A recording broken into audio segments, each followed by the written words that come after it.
T by पीछे के लंबा करते हैं बढ़ेगा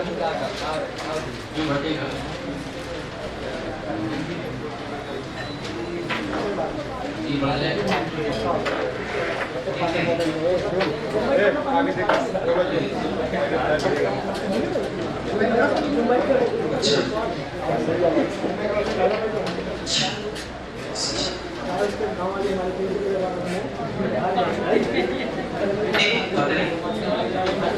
चलो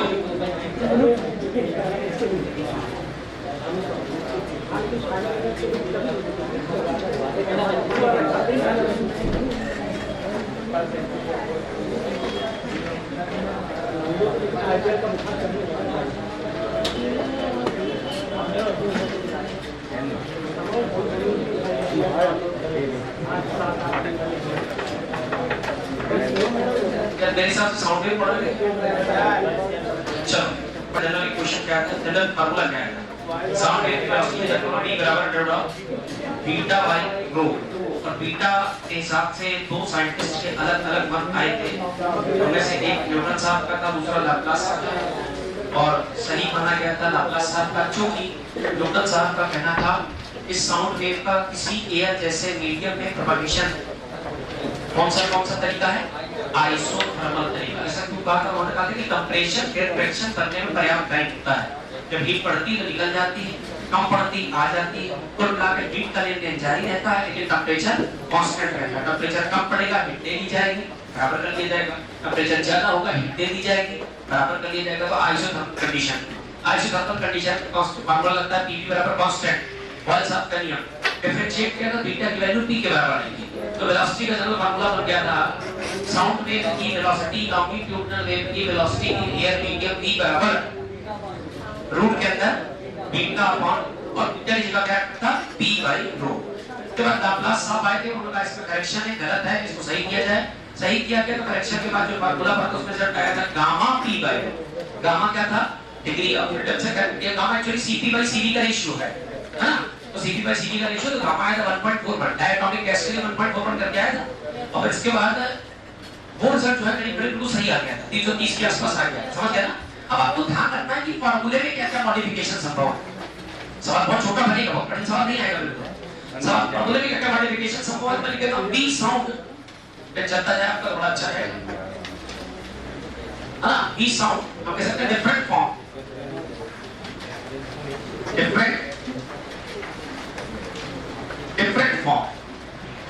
डिफरेंट फॉर्म बोले तो अलग-अलग स्वरूप, different forms of formula. Different forms of formula, different forms of formula. देखो फार्मूले के अलग-अलग फॉर्म क्या है। B sound is equal to under root हां जी gamma p by rho, gamma p by rho. अब गामा p बाई रो का हिसाब आप कैसे करोगे? जुगाड़ दोगे तक करना। Pv बराबर nRT, Pv बराबर mu RT की बातचीत तो आ जाए। P प्रेशर है, P वॉल्यूम है, और mu मोल्स की संख्या है। मोल की संख्या को अगर आपको याद हो, शायद आपने काफी बहुत डिटेल पढ़ा होगा, कि थर्मोडायनामिक्स के नंबर पढ़ी नहीं। mu मतलब मोल की संख्या होती मास अपॉन मॉलिक्यूलर मास। सही बात है? Multiply by r multiply by t। Volume को नीचे फेंक दो, P करो, तो P बराबर m अपॉन v मास में आ जाएगा RT अपॉन m। इसे पहचानो कौन? Mass per unit volume is known as density. तो डेंसिटी जैसा टर्म बन जाएगा, उसका तो P बराबर rho RT by m। Transfer मारो, इसको नीचे फेंक दो, तो P बाई रो बराबर RT अपॉन m। की बात समझिए, प्रेशर और डेंसिटी का रेशियो टेंपरेचर डिपेंडेंट होता है। पढ़ लो इस बात को सही से, हमने बोला है क्या बोला हमने?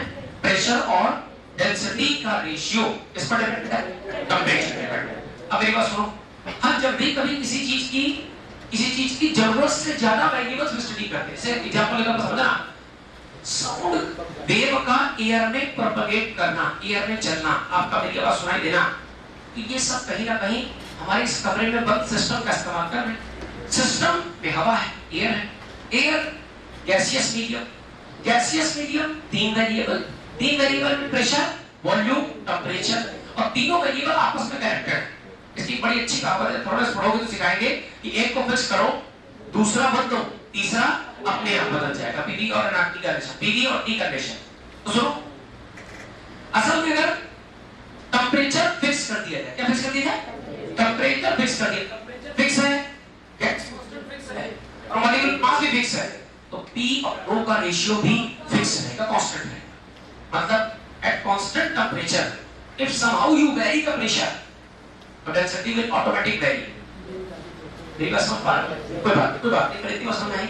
और इसको आप पेस्ट करते हैं, देखो क्या और क्या फॉर्मूला बन जाएगा, और क्या फॉर्मूला बनेगा? V साउंड बराबर V sound is equal to, हाँ जी बेटा, अटर उठ रहेगा, गामा की जगह और P बाई रो की जगह क्या लिखते हैं? RT by. अब एक बात सुनना बहुत ध्यान से, एक बात सुनना, अगर किसी कांस्टेंट टेम्परेचर वाली कंडीशन पर आप अगर प्रेशर इंक्रीज करोगे तो क्या मॉलिक्यूल्स नजदीक आएंगे, और नजदीक आएंगे तो डेंसिटी भी, अरे भाई डेंसिटी का मतलब होता है मॉलिक्यूल्स की पैकिंग। आप अगर चौतरफा प्रेशर बढ़ाओगे क्या मॉलिक्यूल्स के पास जगह कम पड़ जाएगी, क्या नजदीक आ जाए, और नजदीक आएंगे तो वॉल्यूम कम होगा, डेंसिटी। तो मेरे कहने का मतलब अगर P को बढ़ाओगे तो डेंसिटी भी बढ़ेगी, P को घटाओगे तो डेंसिटी भी घटेगी, लेकिन दोनों का रेशियो कैसा है? समझ गया ना? कॉमन सेंस की बात बेटा। अगर कोई नंबर 3/2 लिखा है तो 3/2 का मतलब 1.5 होता है, 1.5 होता है। आप ऊपर वाला बढ़ा दो, इसको मान लो ये P/ρ का फॉर्मूला है। मान लीजिए P/ρ की वैल्यू 3/2 आ रही है, तो प्रेशर के सामने 2 है, डेंसिटी के सामने, सॉरी प्रेशर के सामने E है, डेंसिटी के सामने 2 है। ऊपर बढ़ाओ 6 कर, नीचे वाली दूरी में कितना हो जाएगा? 4। इसका रेशियो कितना है? 1.5। ये भी कितना है? 1.5। 3 बढ़ के 6 हो गया, 2 बढ़ के 4 हो गया, लेकिन दोनों का रेशियो कैसा है? कांस्टेंट। तो प्रेशर बढ़ाओगे तो डेंसिटी भी बढ़ेगी, लेकिन दोनों का रेशियो कैसा रहेगा? कांस्टेंट। क्योंकि प्रेशर और डेंसिटी का जो रेशियो किस क्वांटिटी पर डिपेंड करता है? तो जब तक आप टेंपरेचर वेरिएशन नहीं करोगे तो प्रेशर डेंसिटी के रेशियो में वेरिएशन नहीं होगा। तो सिंपल सी बात है, अगर आपने प्रेशर में वेरिएशन किया, यदि आपने किसी मीडियम में जहां साउंड वेव ट्रेवल कर रही है वहां अगर आपने दाब बदला, प्रेशर में परिवर्तन किया, तो प्रेशर में किए गए परिवर्तन से डेंसिटी अपने आप बदलेगी, और कुछ इस कदर बदलेगी ताकि P/ρ का रेशियो कैसा रहे? कांस्टेंट है। P/ρ का रेशियो कांस्टेंट है, मतलब इसमें परिवर्तन नहीं होगा, तो साउंड में परिवर्तन नहीं होगा। तो साउंड की वेलोसिटी को कौन इफेक्ट करता है? सबसे पहला फैक्टर आता है फैक्टर अफेक्टिंग स्पीड। तो सबसे पहला फैक्टर आता है बेटा प्रेशर। सबसे पहला फैक्टर कौन सा बेटा? प्रेशर। प्रेशर क्या है? अगर प्रेशर को वेरी किया जाए, अगर प्रेशर को बढ़ाया जाए या प्रेशर को घटाया जाए तो डेंसिटी भी अपने आप बेटा बढ़ेगी या घटेगी, लेकिन एट कांस्टेंट टेम्परेचर, और ध्यान सुनते रहना कि बार ये मुझसे पूछेंगे, but at constant temperature P/ρ का रेशियो कैसा रहेगा? कांस्टेंट रहेगा। अब P/ρ का रेशियो कांस्टेंट रहेगा तो V साउंड एज पर फार्मूला अंडरवुड अंदर गामा P/ρ। अब P/ρ बेटा कैसा हो गया है? कांस्टेंट। तो V साउंड भी कैसा हो जाएगा? Constant, no variation. तो प्रेशर बढ़ाओ या घटाओ, डेंसिटी बढ़ाओ या घटाओ, P/ρ के रेशियो में फर्क नहीं पड़ेगा। ना फर्क पड़ेगा तो साउंड की वेलोसिटी कांस्टेंट, लेकिन प्रेशर का कोई फर्क नहीं पड़ता। प्रेशर के घटने बढ़ने का साउंड की रफ्तार पर कोई फर्क नहीं पड़ता। एक बात चलते जाओ बेटा, डिफरेंट फॉर्म ऑफ फार्मूले में दो फार्मूले, फार्मूला कहां से बनाए तो पता होना चाहिए। इस साइड पर रखे बेटा, और ये पहला फैक्टर है, ये भी चल रही पहली, और दूसरा फैक्टर डिस्कस करते हैं। नोट कर लीजिए। नेक्स्ट, किसी भी सिस्टम में साउंड वेव का प्रोपगेट करना, साउंड मैकेनिकल वेव है, मैकेनिकल वेव के चलने में मीडियम की रिक्वायरमेंट होगी।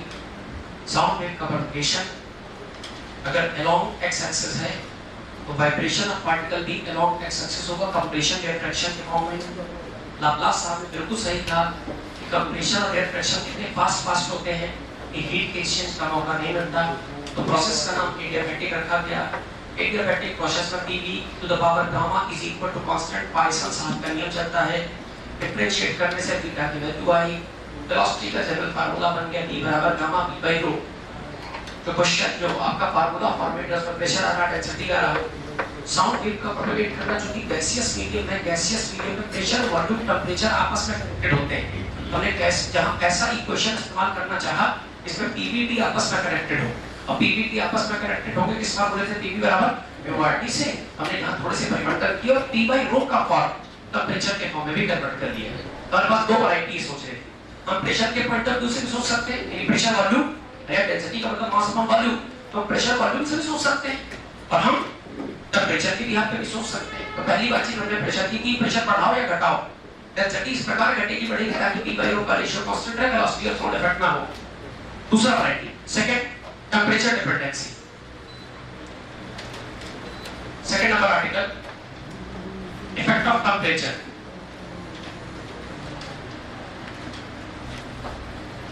Effect of temperature, effect of temperature. V sound is directly proportional to root of temperature. Formula देख लो बच्चों, V sound ठीक सामने लिखा है टेम्परेचर, बट रूट के अंदर। तो बहुत कॉमन सेंस की बात है क्या, कि टेम्परेचर के वेरिएशन के साथ साउंड इफेक्ट होगा, वो भी डायरेक्टली प्रोपोर्शनल। टेम्परेचर बढ़ेगा, साउंड बढ़ेगा, साउंड की रफ्तार बढ़ जाएगी। टेम्परेचर बढ़ेगा, साउंड रफ्तार बढ़ेगी, टेम्परेचर घटेगा, साउंड रफ्तार घटेगी।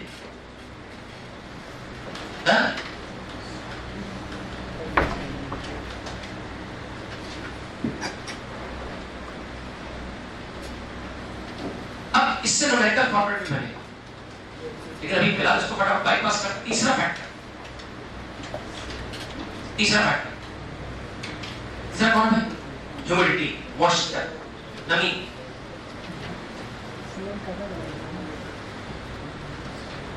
तीसरा फैक्टर बेटा ह्यूमिडिटी, या इसे आप क्या कह सकते हैं बेटा, मॉइस्चर।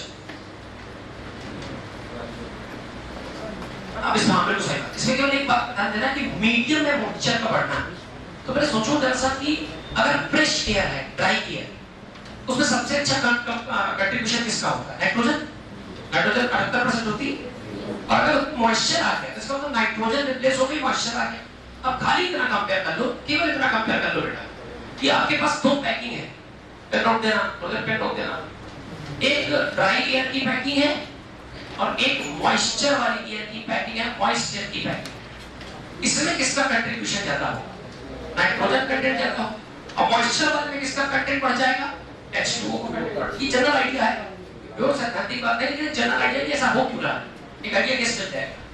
नाइट्रोजन का एटॉमिक मास, नाइट्रोजन का मॉलिक्यूलर वेट कितना है, 28। अरे यार नाइट्रोजन 14, 14 में 28 केजी हो जाए, हां मतलब अगर एक मोल है तो 28 ग्राम के आसपास नाइट्रोजन होगी। अच्छा इसमें क्या होगा, 16 तो 18, ये के मास लिख दिया, मास। अच्छा मास अपॉन यूनिट वॉल्यूम दे दो, यहां भी वॉल्यूम, यहां वॉल्यूम, डेंसिटी डिसाइड हो गई। नाइट्रोजन कंटेंट वाले ड्राई एटमॉस्फेयर की जो डेंसिटी वो 28/d है, और मॉइस्चर कंटेंट वाले H2O की जो डेंसिटी है वो 18/d है।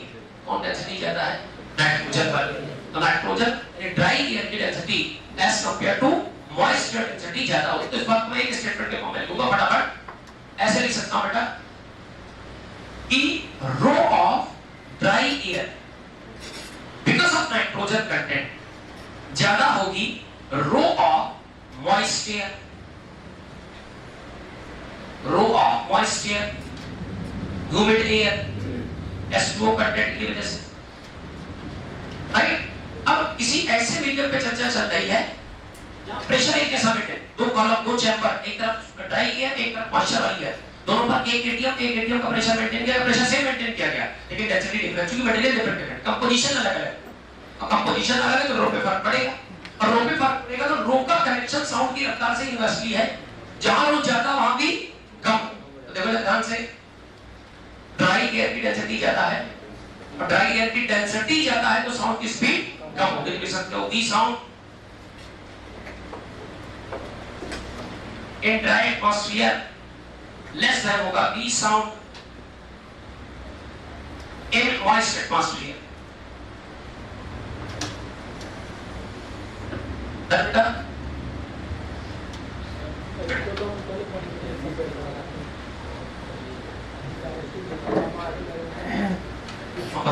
भी क्वेश्चन कराएंगे, मैं कहा इसी क्वेश्चन से जल्दी बाईपास कर दे बस।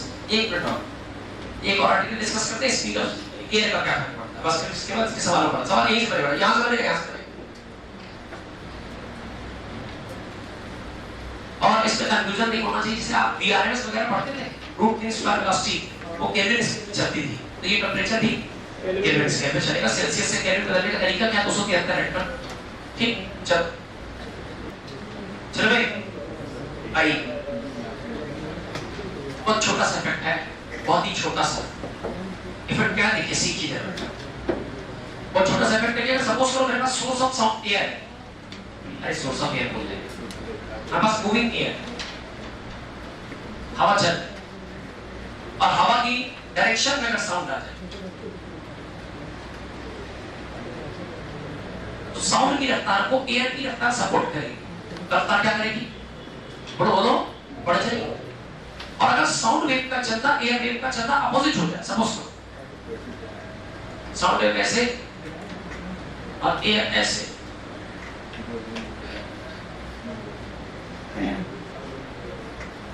अब रफ्तार क्या करेगी, घट जाएगी। बहुत कॉमन सेंस वाला सवाल है, उसमें घटने वाला। अरे बहुत अच्छा एग्जांपल देते हैं, पंखे के पीछे से बोलो हवा दूर तक जाएगी, क्यों? यार पंखा किस पर काम करता है? पंखा किस पंखा की मोटर नहीं पूछ रहा हूँ, पंखा हवा क्यों देता है? हवा बनाता है कि ट्रांसफर मारता है? पीछे वाली को इसकी कैरेटिक रफ्तार एक्चुअली फ्लूइड पे बेस्ड ऑन, परमाणु थ्योरम पर बेस्ड ऑन है, ये फ्लूइड बेस्ड पर काम करना। छोटी सी बात सुनते चलो, असल में है क्या कि पंखे की जो विंग्स है वो डायनामिक, अपने आसपास की जो एक गैस है फ्लूइड है, गैस फ्लूइड में काउंट होती है, उसकी काइनेटिक एनर्जी बढ़ाती है, क्या करती है? तो इस हिस्से की जब काइनेटिक बढ़ जाएगी तो किसी फ्लूइड की पर यूनिट वॉल्यूम में जो एनर्जी है वो कांस्टेंट रहती है। कमरे के अंदर गैस एक फ्लूइड के फॉर्म में कंटेन है, पैक है। अब यहाँ फ्लूइड के इतने वॉल्यूम की एनर्जी मतलब 100 जूल है, तो इतने वॉल्यूम की भी 100 जूल होगी, तो पंखे के पास भी इतना वॉल्यूम, वो भी 100 जूल होगी। अब पंखा चल रहा है तो पंखे अपने आसपास के फ्लूइड की काइनेटिक बढ़ा दी, अपने जस्ट पीछे वाली गैस की काइनेटिक बढ़ा दी, काइनेटिक बढ़ा दी तो प्रेशर कम हो जाएगा। अपने जस्ट आगे वाले मॉलिक्यूल, सॉरी पीछे नहीं आगे वाले पंखे के विंग्स ने अपने जस्ट आगे वालों की काइनेटिक बढ़ा दी, काइनेटिक बढ़ा दी, काइनेटिक बढ़ेगी तो प्रेशर घट जाएगा। यार दो का सम कांस्टेंट है ना, तीन का सम कांस्टेंट है, तो एक बढ़ेगा दूसरा घटेगा, तो काइनेटिक बढ़ गई पंखे की वजह से, तो प्रेशर कम हो जाएगा। यहाँ प्रेशर कम हो गया तो पीछे वाली का प्रेशर ज्यादा होगा, तो एयर का फ्लो, फ्लूइड का फ्लो कहां से होता है? हाई प्रेशर से लो प्रेशर की तरफ हवा चलेगी। बस समझे ना? अब पंखे के पीछे से चलना शुरू करो, तो तुम्हारी जो साउंड की टेंडेंसी है मोशन की वो आगे इधर, और पंखे की हवा भी कहां जा रही है? आगे इधर, दोनों सेम डायरेक्शन में होंगे, और सेम डायरेक्शन में होंगे तो साउंड की रफ्तार थोड़ी सी बढ़ जाएगी, क्योंकि साउंड की रफ्तार जो 330 होती है उसको एयर की रफ्तार 10 मीटर 20 मीटर का फायदा मिल जाएगा। अपोजिट बोलोगे पंखे मुंह लगा के पीछे की तरफ बोलो, कोई पीछे से बैठा बहुत दूर तक साउंड नहीं जाएगा, बजाय क्या हवा आगे आ रही तो पीछे की तरफ बोलना। कंट्रोल क्षेत्र तो वेलोसिटी वाला फॉर्मेट है, वेलोसिटी वाला फॉर्मेट है, दो वेक्टर क्वांटिटी अगर सेम डायरेक्शन में ऐड हो जाएगी, अपोजिट है तो सेट हो जाएगा। समझ गया? डन। ये इफेक्ट ऑफ एयर, चौथा नंबर लिख सकते हो, effect of velocity of air, effect of velocity of air.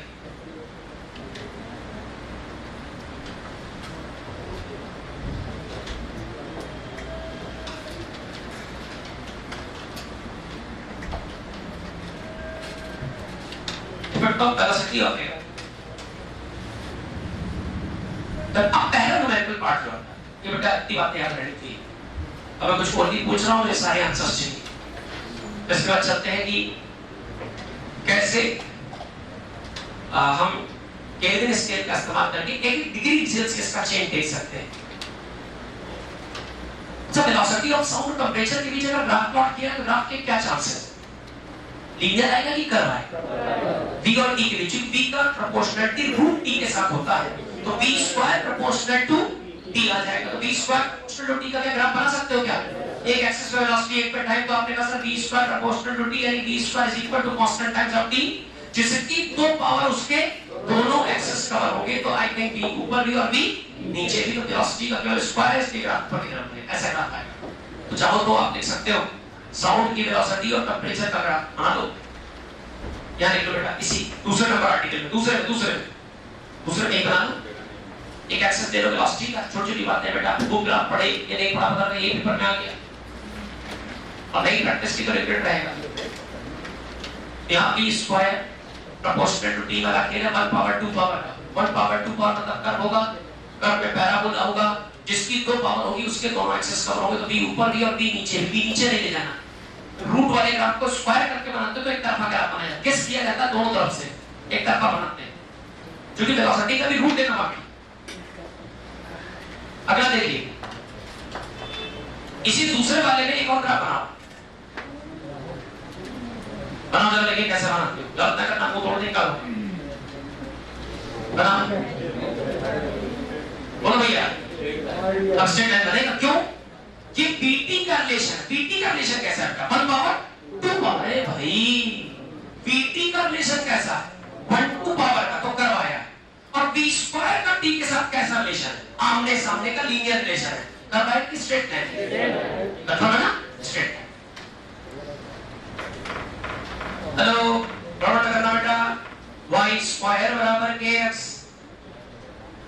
में अगर yx के बीच ग्राफ खींचा जाए तो रिलेशन 1 पावर का 2 पावर का है, सही बात है। y और x में रिलेशन 1 2 का है तो पैराबोला आएगा, करवाएगा। लेकिन अगर y स्क्वायर का हेलो x के साथ ग्राफ खींचा जाए तो y स्क्वायर x के आमने सामने कैसा आएगा? लीनियर आएगा। कंफ्यूज नहीं होगे। नेक्स्ट, अब एक सवाल करते हैं, देखिए जरा सवाल क्या है, आर्टिकल है देख लो। अच्छा एक अच्छा रिजल्ट है,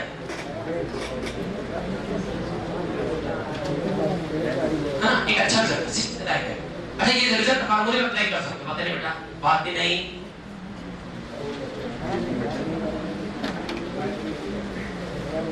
चलो एक अच्छा रिजल्ट है कि मान लो हमारे पास बेटा दो सिचुएशंस हो, पेन चलाते जाओ दिमाग चलाते जाओ, वो नहीं हमारे पास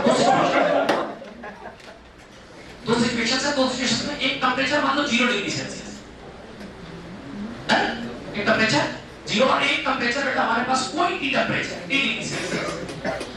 अगर साउंड की स्पीड का स्टडी वैसे भी डिग्री सेल्सियस के हिसाब से करेंगे, हम तो सारा स्टडी किसके हिसाब से करेंगे? केल्विन के हिसाब से करेंगे। अच्छा वेलोसिटी का जनरल फार्मूला क्या है?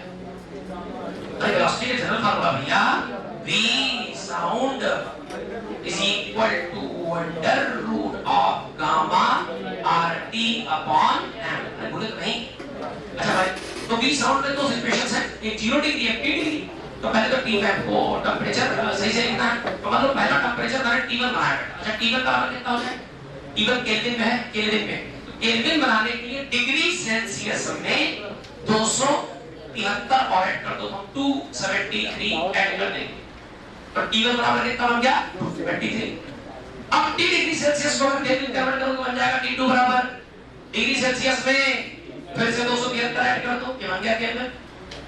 अब ये पहली सर्कमस्टेंस है, इसमें सकते हो V1 is equal to under root के अंदर बेटा बोलना पड़ेगा गामा R M। क्यों?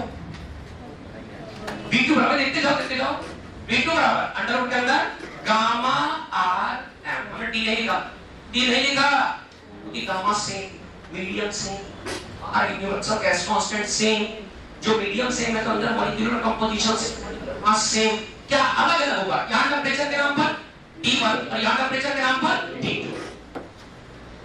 हमसे कई बार एक बात कही, जब दो मैथमेटिकल रिलेशन तैयार हो जाए, जब दो गणितीय संबंध दो गणितीय फार्मूले तैयार हो जाए, आपको अनावश्यक चीजें दिखाई दे, आप डिवाइड करने से बेकार की चीजें कट जाती हैं और डिवाइड करना तो T1 upon V2 is equal to ऊपर बोलो कितना बेटा under root of gamma R T1 upon M upon under root के अंदर बेटा गामा R T2 अपॉन। अब अच्छा एक बात बताओ बेटा, अगर ये एक्सपेरिमेंट एयर में होता और ये एक्सपेरिमेंट किसी ऐसे चैम्बर में होता जिसमें हाइड्रोजन भरी है, अब M1 M2 सेम रहते क्या लगा? एक में नाइट्रोजन एक में हाइड्रोजन, सेम क्या लगा? कंपोजिशन चेंज करो तो मॉलिक्यूलर मास बदल जाएगा। बस समझ गया ना? हमने कुछ नहीं किया, सेम कमरे में एक्सपेरिमेंट किया, बस खाली टेंपरेचर बदल के किया। तो टेंपरेचर बदला तो फार्मूले में T का परिवर्तन दिखाई देगा। सब सेम कटाबिटी करते हैं, कटाबिटी करो गामा M खत्म, रिलेशन क्या दिया? V1 अपॉन V2 बराबर अंडर रूट के अंदर क्या कॉमन रूट लगा दे, ऊपर आएगा T1 नीचे आएगा और T1 T2 की वैल्यू रखते हैं। एक बात और याद रखो, let us suppose 0 degree Celsius पर जो करस्पॉन्डिंग साउंड की रफ्तार है उसका नाम रख लीजिए आप v0। क्या रख लो? और याद रखें कि 0 डिग्री सेल्सियस पर अगर साउंड की वेलोसिटी का गलती से मान 340 मीटर या 330 रख लें, अरे भी पढ़ रहे थे ना तो इस साउंड की जनरल स्पीड कितनी होती है? 330 मान लें क्या? 330 मीटर प्रति सेकंड का अगर मान तो हमें v2 इसके करस्पॉन्डिंग जो वेलोसिटी है उसको फाइंड आउट करना। ये v2 फाइंड आउट करना। v2 क्या है पता है? तो बेटा v1 ये v1 है, ये वेलोसिटी v1 है। इस परिस्थिति पर वेलोसिटी का नाम v1, इन परिस्थितियों पर वेलोसिटी का नाम v2। तो v1 v2 मिलकर अब इसको छाप देंगे। आइए अगली लाइन पर आइए। v1 की जगह v1 अभी लिखा है, v2 की जगह v2 बराबर अंडर रूट के अंदर t1 कितना है बेटा? t1 मतलब पहला टेंपरेचर कितना दिया है? 273 273। t2 क्या कितना? तो हम लेंगे t प्लस 273 तो बन जाएगा t प्लस 273 273 राइट। इन जुगाड़ कर लो परंतु इसको क्योंकि इसमें इन दोनों का डिवीजन नहीं हो सकता, लेकिन इन दोनों में जो इसका डिवीजन हो सकता है ना तो इसको पट्टी मार दो। ये क्या बन जाएगा? v2 इज इक्वल टू बोलना पड़ेगा बेटा t प्लस 273 अपॉन 273। बहुत ध्यान समझो जो रूट है, क्या रूट को मैं हाफ पावर लिख सकता हूं? Half power. इसको अलग अलग कर दो, अलग अलग करोगे तो क्या बनेगा? v2 की जगह बेटा v2 अरे v2 को पता करना है अपॉन v1 कितना बेटा? v1 पहली वेलोसिटी का नाम v0 पढ़ लो v0 अभी रखते हैं बराबर। अगर t अपॉन 273 प्लस 273 अपॉन 273 1 डब्बे की पावर 1/2। शाबाश। अब जरा जुगाड़ लगाओ, जुगाड़ लगाइए। एक्सप्रेशन को जरा एक्सप्रेशन में 1 है और T टेंपरेचर में होने वाला परिवर्तन 0 डिग्री से कितने डिग्री आते हैं? 1 डिग्री 2 डिग्री 10 डिग्री 20 डिग्री। अब 1 2 3 4 5 6 7 डिग्री कहां ऊपर 1 2 3 4 5 6 7 तक चलेगा, 10 तक की संख्या 20 तक की संख्या चलेगी। थोड़े टेंपरेचर परिवर्तन और नीचे संख्या बड़ी, काफी बड़ी। अगर ऐसा है तो उसको थोड़ा तमीज से लिखो, तो उसको लिखने का तरीका एक और। अब 1 को पहले लिख दो और t अपॉन 273 को बाद में लिख दो। इससे फायदा क्या होगा? आपने पढ़ा होगा बायनोमियल एक्सपेंशन में, शायद पढ़ा नहीं पढ़ा तो सीख लो। 1 प्लस x की पावर n कहीं लिखा मिल जाए, इसमें x का मान 1 से काफी छोटा हो तो आप इसे डायरेक्ट लिख सकते हो 1 plus nx। I repeat 1 plus x की पावर n इसी क्वाड्रेटिक इक्वेशन है। किसी डब्बे की पावर n लिखी जिसमें अगर डब्बे का दूसरा नंबर 1 की तुलना में छोटा है तो आप डायरेक्ट पावर को कोएफिशिएंट बना के एक्सप्रेशन खत्म कर सकते हो। खत्म। अब यही काम ध्यान कर लिया जाए। तो v2 पता करना है अपन v0 हमको दिया गया 330, ये मिला 330 इज इक्वल टू डब्बे के अंदर कितना जाएगा बेटा? 1 प्लस यहां पर बेटा पावर को बना दो क्या? कोएफिशिएंट। पावर का कोएफिशिएंट बनेगा तो p अपनी जगह रहेगा, 2 नीचे आ जाएगा मेरे हिसाब से। 2 * 373 sorry 2 * 273 546 546 let's have a cross multiplication so v2 बराबर क्रॉस मल्टीप्लाई करो 330 तो 330 रहेगा, तो 330 रहेगा प्लस का 330 क्रॉस मल्टीप्लाई होगा तो t इनटू बोलना पड़ेगा 330 अपॉन 546। अब जरा समझिए v2 मतलब नहीं लगता। हेलो सीखो क्या सवाल देख रहा है? लॉजिक तर्क पकड़ो, हो क्या है सवाल? तो v2 बराबर क्या बेटा? 330 का मतलब पुराना तो रहेगा ही रहेगा प्लस रफ्तार और कितनी बढ़ गई इस दोनों का नंबर रेशियो निकालो तो लगभग बेटा 0.61 आएगा और मल्टीप्लाई बाय t आएगा। मतलब सो ढंग से अगर आपने किसी गैस का टेंपरेचर या ऐसा कहते हैं कि मान लो किसी गैसियस मीडियम में, हेलो निगाह यहां मान लीजिए 0 डिग्री टेंपरेचर पर जो वेलोसिटी थी वो कितनी थी? आपने 0 से टेंपरेचर बढ़ा दिया, कितना बढ़ा दिया? e और टेंपरेचर बढ़ गया तो रफ्तार भी बढ़ेगी। तो नई रफ्तार में पुराना तो रहेगा प्लस पर डिग्री सेल्सियस के हिसाब से कितना बढ़ता जाएगा? 0.61। तो 1 डिग्री बढ़ाओगे तो कितना बढ़ेगा? टेंपरेचर चेंज है, 1 डिग्री बढ़ाओगे तो 0.61, 2 डिग्री बढ़ाओगे 2 * 0.61, 3 डिग्री बढ़ाओगे 3 * 0.61। फिर आप अच्छा छोटा टेंपरेचर चेंज करोगे तो नगण्य परिवर्तन आएगा। अरे 0.61 की क्या होगा? क्या एक भी नहीं, एक से भी छोटा है। लेकिन अगर 10-5 डिग्री का परिवर्तन करोगे तो 5-6 का चेंज आएगा, वो कंसीडर करो। बस समझ गया ना? नोट करें इसे आप ऐसे लिखते हैं, हाँ इसे ऐसे लिखते हैं बेटा। एग्जाम्पल या important note, variation in speed of sound पर डिग्री चेंज। पैटर्न डाल दीजिए, variation in speed of sound पर डिग्री चेंज या पर डिग्री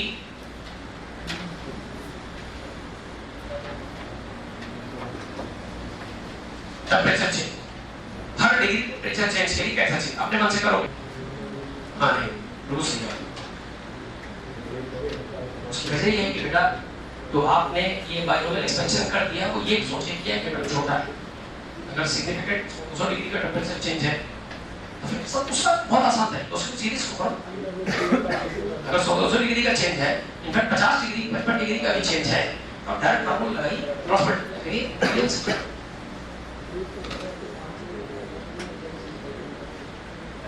हालांकि ये करने से बच रहता है, हो जाएगा कि ये एवरग्रीन टाइप का फार्मूला है, लेकिन हाँ रिजल्ट से पूछ सकते हैं, बिल्कुल छोटा टेम्परेचर चेंज करके आपसे रिजल्ट पूछा जा सकता है।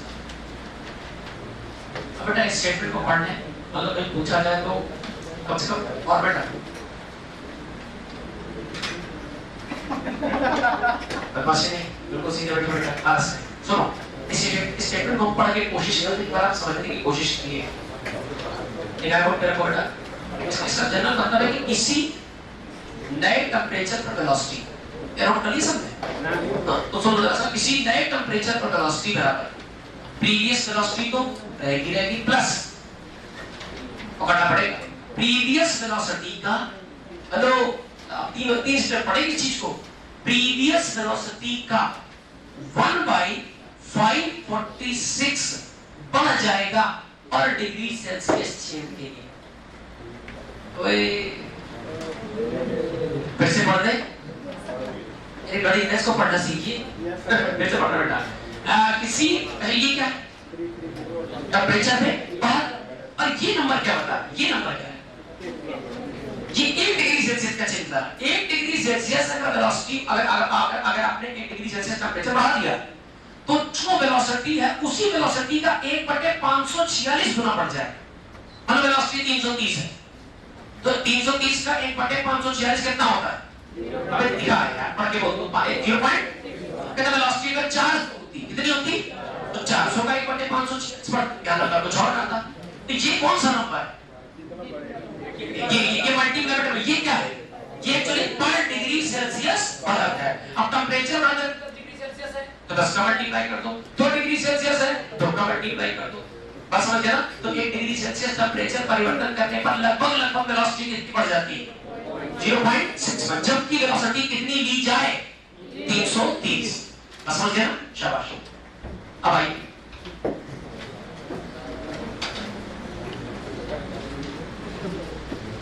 यार, आपके पास शीट है ना? हमारे पास नहीं, कोई बात नहीं, इसका लिंक इस मान लेंगे। तो शीट दे दो भाई, तो अच्छा शीट दे दो, शीट दे दो बेटा, ये शीट, एक शीट दे दो। सुनो, कुछ साउंड बाहर करा दे, फटाफट फिर डॉपलर पढ़ते हैं, डॉपलर बेल पढ़ते हैं, फिर चलिए बेटा स्टेशनरी डेट्स बताइए। चलो तो आप आ जाए बेटा, आ जाइए। सवाल संख्या 30, सवाल संख्या शीट का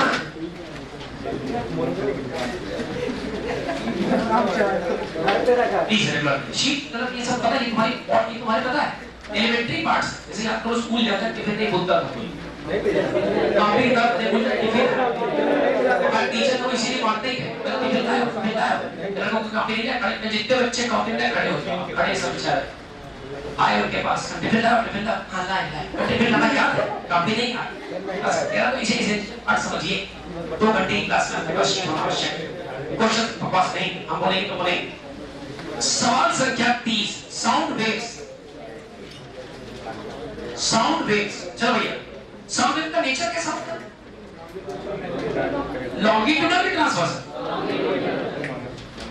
पोलराइजेशन इज एक्चुअली पहचान of transverse wave. Transverse wave की जो एक्चुअल पहचान वो क्या है? अब एक बात सुनना बहुत ध्यान से, पोलराइजेशन एक ऐसा फिनोमेना, सुनो कुछ फिनोमेना याद रखो, अभी सिखा दे रहे हैं, आगे और डिटेल में कराएंगे। जैसे इंटरफेरेंस, इंटरफेरेंस का मतलब interfere, don't interfere my matter, मेरे मामले में दखलंदाजी मत करो। इंटरफेरेंस का मतलब किसी एक पॉइंट पर दो वेव्स का हावी हो जाना। तो किसी एक पॉइंट पर कैसे, किसी एक पॉइंट पर बेटा अगर सपोज करो एक वेव दिया किसी सोर्स से, सर यहां से एक वेव आई और एक यहां से, दोनों वेव्स आई और दोनों वेव्स सुपरइम्पोज हो गए। तो सपोज करो ये एम्पलीट्यूड A1 आई, ये एम्पलीट्यूड A2 आई, तो इस पॉइंट का जो एम्पलीट्यूड होगा वो ना A1 होगा ना A2 होगा, बल्कि A1 A2 का रिजल्टेंट होगा। इतनी बात ठीक है? इस फिनोमेना को इंटरफेरेंस कहते हैं, इस फिनोमेना को सुपरपोजिशन कहते हैं, इस फिनोमेना को सुपरपोजिशन कहते हैं। और सुपरपोजिशन सेम फ्रीक्वेंसी वाले सोर्स से हो, अब इस फिनोमेना को इंटरफेरेंस कहते हैं। डिफरेंट फ्रीक्वेंसी वाले सोर्स से हो तो बीट फॉर्मेशन कहते हैं। अब समझ गए ना? इसे थोड़ी थोड़ी बातें हैं। क्या चलो, तो दो वेव्स आपस में मिल सकती हैं। अच्छा यहां से कौन सी वेव आई? ट्रांसवर्स, तो यहां से भी कौन सी आई? और दोनों की मिक्सिंग की वजह से सुपरपोजिशन हो गया। तो ट्रांसवर्स वेव सुपरइम्पोज कर सकती हैं, ट्रांसवर्स वेव ही नहीं लॉन्गिट्यूडनल भी सुपरइम्पोज कर सकती हैं। क्यों? Have you seen choir singing a song? एक क्वायर में लिखा होगा, क्वायर मतलब मंडली होती गायकों की, उसमें सब लोग साउंड करते हैं। साउंड वेव कैसी लॉन्गिट्यूडनल? अब वो अगर कोई एक चिल्ला रहा और पीछे से उसी सपोर्ट में 7-8 लोग और चिल्ला रहे हैं, तो साउंड का जो एम्पलीट्यूड क्या बढ़ जाए, उनके डेसिबल्स में इंक्रीमेंट हो जाएगा। तो असल में एक के गाने को और दूसरा सपोर्ट करेगा बिल्कुल सेम टोन में, तो गाने का एम्पलीट्यूड बढ़ जाएगा। मतलब लॉन्गिट्यूडनल वेव्स भी आपस में एक दूसरे को सपोर्ट करती हैं, सुपरइम्पोज करती हैं। ये बात समझ पा रहे हो ना? तो सुपरपोजिशन किसमें होता है? ट्रांसवर्स में कि लॉन्गिट्यूडनल में कि दोनों में? एक बात है। दूसरा, पोलराइजेशन का मतलब दो पार्ट्स का बाइफरकेट हो जाता है। जैसे लाइट एक इलेक्ट्रोमैग्नेटिक वेव है, इलेक्ट्रोमैग्नेटिक का मतलब इसमें इलेक्ट्रिक पार्ट भी और मैग्नेटिक पार्ट भी। जब किसी पोलराइजर से गुजारोगे तो पोलराइजर इसके इलेक्ट्रिक पार्ट को अलग कर देगा, मैग्नेटिक पार्ट को अलग कर देगा। साउंड वेव में ऐसा नहीं होता। साउंड वेव में एक ही चीज होती भैया, कंप्रेशन, रिफ्रैक्शन, इसमें अलग करने जैसा कुछ नहीं, अलग नहीं कर पाओ। तो पोलराइजेशन नहीं हो सकता लॉन्गिट्यूडनल में, पोलराइजेशन ट्रांसवर्स में हो सकता है। तो polarization is perfect testing of transverse wave. समझ पा रहे हो ना? एक और बात ध्यान से सुनो, लाइट का ध्यान से देखो, तुम्हारी जो बेंचे हैं, बेंच के नीचे आपकी लाइट आ रही है, तो लोग धीरे धीरे मोबाइल, मान लो मोबाइल ना होता, बहुत पुराना जमाना था, चिट्ठियां मिलती, सब उसको बच्चे के चिट्ठी पास है, चिट्ठी के लिए टीचर नजर रखे हुए, तो बेटा ऐसा ऐसा ऐसा सब पे नजर है, तो बच्चे नजर घुमा के धीरे से टीचर से बच्चा किसी बेंच के नीचे ले गए, ऐसे पढ़े। तुम्हारा लाइट है कि नहीं? बेंच के नीचे लाइट है कि नहीं है? नहीं यार, कोई लाइट का सोर्स है बेंच के नीचे? बेंच के नीचे लाइट का कोई सोर्स नहीं, लाइट कहां पहुंच रही? कैसे कैसे कैसे कैसे लाइट कट कट के पहुंच रही, और कट कट के पहुंचना, शार्प एजेस से मुड़ के पहुंचना डिफ्रैक्शन कहलाता है। क्या कहलाता? डिफ्रैक्शन का मतलब प्राइमरी सोर्स से लाइट आना और कट के अंदर पहुंच जाना, सेकेंडरी वेवलेट के फॉर्म में डिफ्रैक्शन कहलाता है। अच्छा ये बताओ, कमरे के इधर खड़ा हो, कमरे के इस गेट की जस्ट निकलने के बाद ऐसे एक सामने खड़ा, हम जो बोल रहे सामने वाले को सुनाई दे? अरे पक्का देगा। तो जो बगल में खड़ा है, और मतलब कोई और इधर जाकर के खड़ा हो जाए, थोड़ा थोड़ा तो देगा। क्या साउंड वेव भी कट कट के मुड़ जाती है क्या? बिल्कुल मुड़ती है, ये भी डिफ्रैक्शन फॉलो करती है। तो लॉन्गिट्यूडनल डिफ्रैक्शन भी फॉलो कर सकती है। मतलब ऑप्शन पढ़ो ना, सब बातें की ऑप्शन पढ़ी मेरा बेटा, अरे मूवमेंट ऑफ स्प्रिंग, अरे क्या पढ़ रहे थे ये बड़ी चलो, साउंड वेव में क्या लिखा है? क्या साउंड वेव पोलराइज हो सकती है क्या? अरे पोलराइज केवल ट्रांसवर्स वेव होती है, साउंड तो लॉन्गिट्यूडनल। पहला कर, साउंड वेव का डिफ्रैक्शन एग्जिबिट कर सकती है, यस कर सकती है। साउंड कट कट के मुड़ सकती है, साउंड कट कट के थोड़ा मुड़ सकती है, डिफ्रैक्शन शो कर सकती है, थोड़ा थोड़ा डिफ्रैक्शन शो करे। नीचे जाओ, क्या साउंड वेव ट्रांसवर्स होती है नेचर में? आई तो पहले ऑप्शन की तरीके गलत है भैया। क्या साउंड वेव फ्री स्पेस में चल सकती है? भैया ऐसे क्या चल जाएगी यार? फ्री स्पेस का मतलब मीडियम नहीं है, अब मीडियम नहीं है तो साउंड वेव तो मैकेनिकल वेव है, उसको मीडियम चाहिए। ऑप्शन सर क्या? बी वाला सही है। अब आ जाओ 31 नंबर बाबू भी। अच्छा एक बताओ, 33 निपटा दो, 34 निपटा दो, फिर चलते हैं 31 number. 33 velocity of sound wave in a medium where pressure is P and density is D. I think velocity का जनरल फार्मूला पूछा गया है, और velocity का जनरल फार्मूला P बराबर अंडर रूट के अंदर गामा D by D। जब D by D को रिप्लेस कर सकते हो RT by एम से, तो v का फार्मूला अंडर रूट के अंदर gamma times of RT by F. बढ़िया 31 नंबर सवाल का जो सॉल्यूशन करते चलो।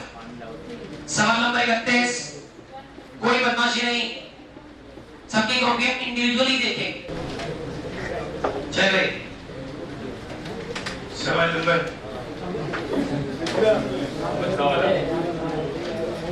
31, एक बहुत बातें कर रहा हूं, लगातार बातें करना गलत है, थोड़ी बहुत छुट्टी है, चलो ठीक है, चलिए तुमने तुम्हारा मन अच्छा हो गया, इसका मतलब ये नहीं कि आप लगातार बातें करते जाए। Velocity of sound wave at some temperature in two monatomic gases of density ρ1 and ρ2 are respectively. If density is this much, the velocity की value इतनी। ठीक है, कोई दिक्कत वाली बात नहीं। अच्छा same temperature at same temperature, अच्छा सेम टेम्परेचर मतलब टेम्परेचर फिक्स कर दिया है, और टेम्परेचर फिक्स कर दिया तो T फिक्स है तो क्या P by ρ बदल सकता है ना, तो फार्मूला लगाया जाएगा V बराबर under root of gamma P by ρ, right.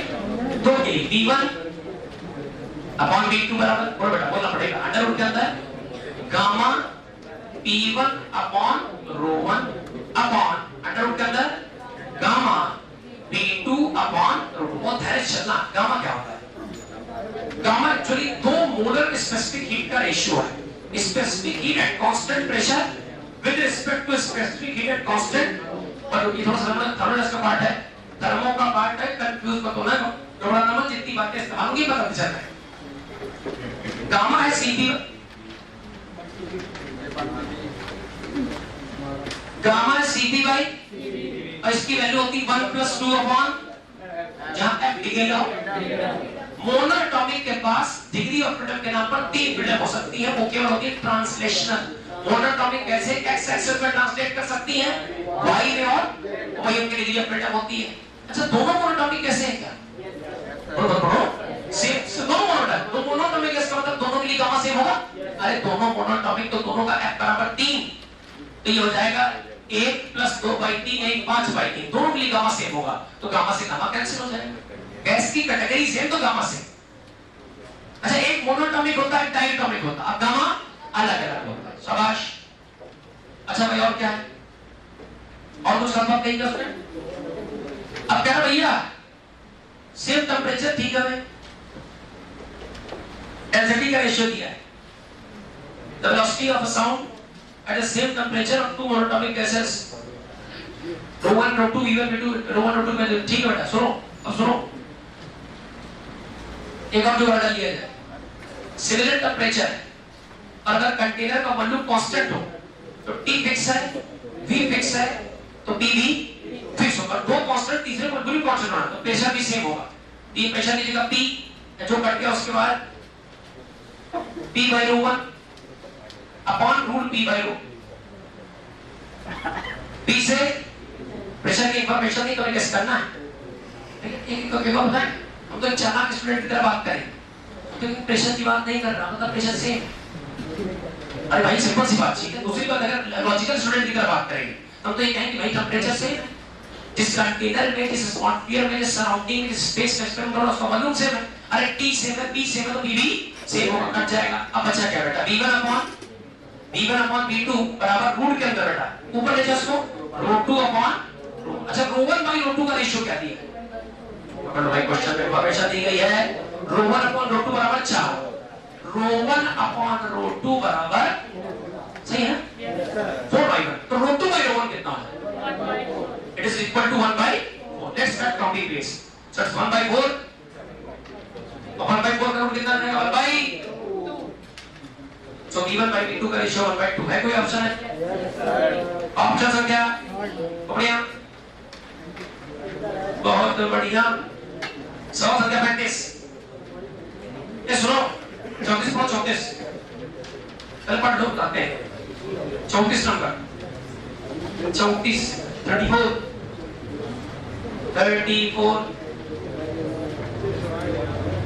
The speed of sound in air decreases with temperature, सही है गलत है?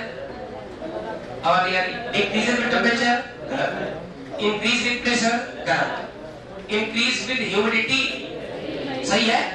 अरे हवा में नमी होगी तो क्या साउंड तेजी चलेगा? और यही वजह है कि हल्की सी बारिश हो जाने के बाद सायरन की आवाज, हूटर की आवाज, हॉर्न की आवाज तेज सुनाई देती है। समझ गए ना? क्योंकि हल्की सी बारिश होगी तो मॉइस्चर बढ़ेगा, और मॉइस्चर बढ़ेगा तो साउंड रफ्तार में चलेगा। तो जो हूटर कभी सुनाई नहीं दिया करते तो बारिश होने के बाद सुनाई देंगे। समझ सकते खड़ी फाइट जल्दी लापरवाही कर लो बेटा। सर ये लोग हमारी मोबाइल ले लिए, पता नहीं हम नहीं दे रहे। बेटा वहां से जाओ, बिल्कुल पढ़ाई ना करो। आप पता है कभी कभी चीजें मौज मस्ती में जब बियॉन्ड लिमिट्स हो जाती तो आपके लिए नुकसानदायक है। प्लीज ध्यान दें सब बातों पर। 34 नंबर क्या कह रहा है? हमारे पास एक कंटेनर है, इमेजिन करो ना, ये स्पेस ये कोई स्पेस है। अच्छा स्पेस को हमने स्फेरिकल मान लिया, परेशान मत होना, कोई गोला वाला नहीं, गुब्बारा नहीं। अरे ऐसा मतलब गुब्बारा क्या मान, इसको गुब्बारा छोड़ो। हमने पानी का सर्टेन स्पेस सेलेक्ट कर लिया है। इस पर कितना प्रेशर लगाया है? आपने चारों तरफ से इस पर प्रेशर ऑपरेट, कितना प्रेशर ऑपरेट किया बेटा? I think 100 kilo pascal, 100 kilo pascal. पानी के इतने वॉल्यूम को अगर चारों तरफ से प्रेशर लगाकर कंप्रेस करोगे, क्या करोगे? कंप्रेस करोगे। कंप्रेस करने से वॉल्यूम सेम रहेगा, कम हो जाएगा। तो अभी इसका वॉल्यूम मान लो कितना बेटा? V। जब आपने कंप्रेशन किया तो पानी मान लो थोड़ा थोड़ा थोड़ा थोड़ा पिचक गया, या मॉलिक्यूल्स आपस में एडजस्ट हो गए, और जो कमी आई वॉल्यूम वो आ गई डेल्टा। एक बात समझाएंगे, बहुत धैर्य समझना, एक बात समझते चलो। चौतरफा प्रेशर लगा तो पानी अपनी बाउंड्री से थोड़ा सिकुड़ गया, ऐसे ऐसे चौतरफा प्रेशर ऑफर किया तो पानी का वॉल्यूम अपने ओरिजिनल वॉल्यूम से कम हो गया। अब आपको याद होगा बेटा, अभी लोगों को पहले डिस्कस किया था कि इन केस ऑफ बल्ब, जहां स्पेस की बात हो, वॉल्यूम की बात हो, फ्लूइड की बात हो, गैस की बात हो, तो बल्ब मॉडुलस डिफाइन होता है। बल्ब मॉडुलस क्या है? एक टाइप का मॉडुलस ऑफ वेलोसिटी है। अब बल्ब मॉडुलस की डेफिनेशन होती है प्रेशर, या ऐसा कह सकते हैं normal pressure, normal pressure upon volumetric strain.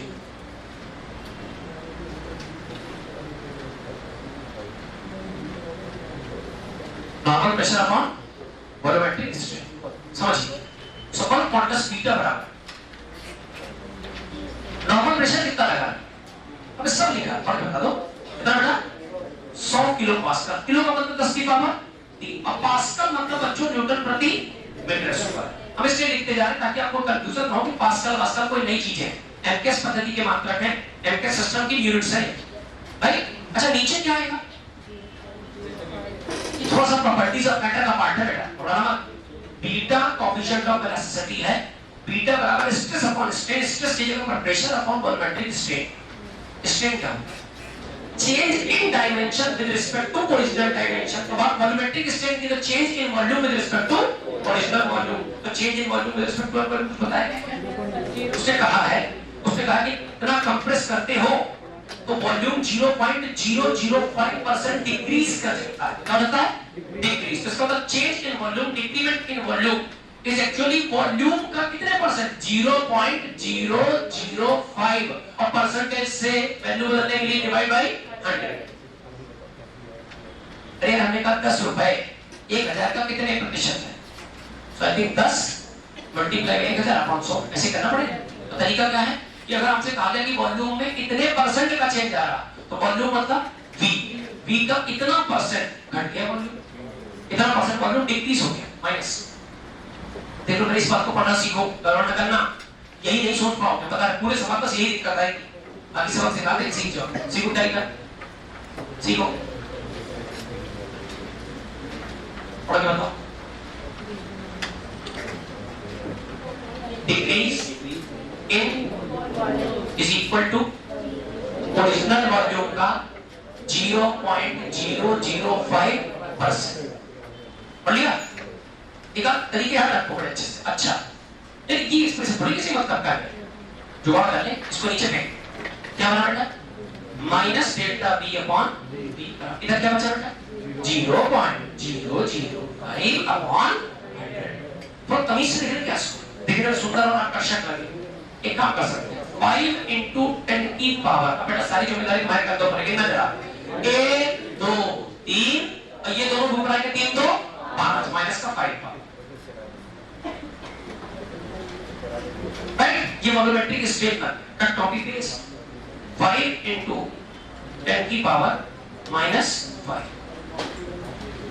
Let's do काटा, 5 से काटो 20 तो 20 रहेगा बच्चों, multiply by 10 to the power 3 5, अबे 5 ऊपर जाएगा प्लस का बनेगा ना 3 5 8, मामला न्यूटन प्रति मीटर स्क्वायर। सही पद्धति चल रही है, बेहद शानदार सवाल। मेरी बात समझ पा रहे हो ना? अरे यार हमसे लॉन्गिट्यूडनल वेव की बात करेगा, बल्क क्वांटस की बात करेगा, हम वॉल्यूमेट्रिक स्ट्रेन और नॉर्मल प्रेशर का रेशियो ले लेंगे। रेशियो के हिसाब से वैल्यू सब सामने स्पष्ट है। अब वेलोसिटी ऑफ साउंड का फार्मूला क्या है यार, पढ़ाई है भाई। वेलोसिटी ऑफ साउंड का जनरल फार्मूला क्या था? सबसे पहला फार्मूला ऊपर coefficient of velocity upon density, और कोएफिशिएंट ऑफ वेलोसिटी के नाम पर बीटा अपॉन डेंसिटी। बेसिक चीजें जो अच्छा जरूरी होता है तो खूब गामा पी बाई डी आता है, खूब गामा पी बाई डी आता है, क्या फायदा? किसी फायदे का नहीं, किसी बात नहीं जाना right. So is equal to under root के अंदर बीटा लीजिएगा बेटा। अरे यार बड़ा मेहनत करिए, 20 into 10 की पावर r और डेंसिटी, डेंसिटी किसकी? जिस मटेरियल की बात हो रही है, किस मटेरियल की बात है? वाटर। और वाटर की डेंसिटी आपको याद है क्या? सो रो वाटर में आपको बता दूं 1000 किलो पानी आता है 1 मीटर क्यूब में।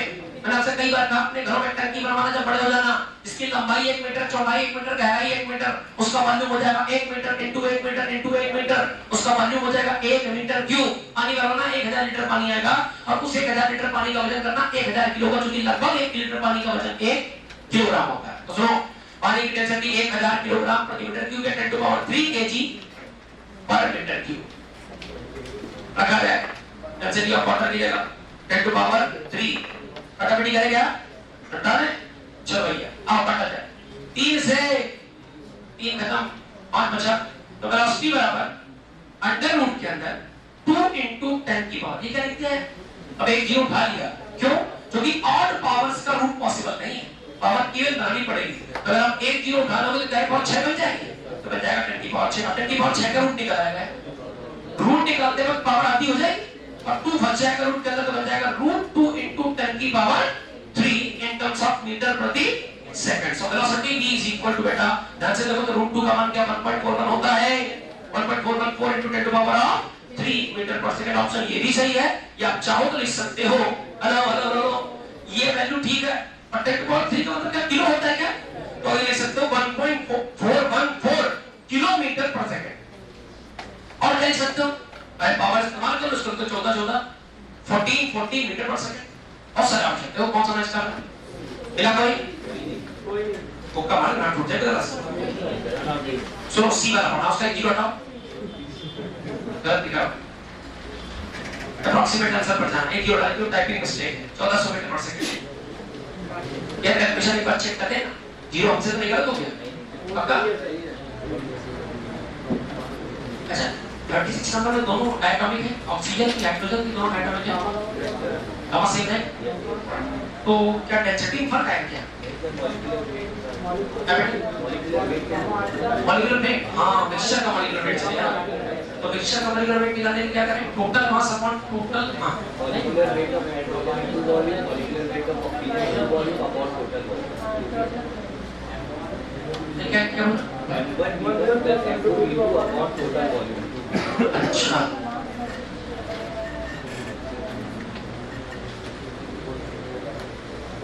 ठीक है अच्छा इक्वल वॉल्यूम को तो बी दी रहेगी। चलो आप करते हैं, बढ़िया सवाल 36 नंबर बढ़िया सवाल। कितने रूप हो गए? चलो वन मोर क्वेश्चन, क्वेश्चन संख्या 36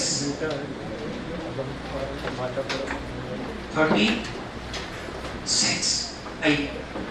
ऑक्सीजन 16 गुनी भारी है हाइड्रोजन से, तो ठीक बात है, क्या कह रहा भाई? सही स्टेटमेंट है।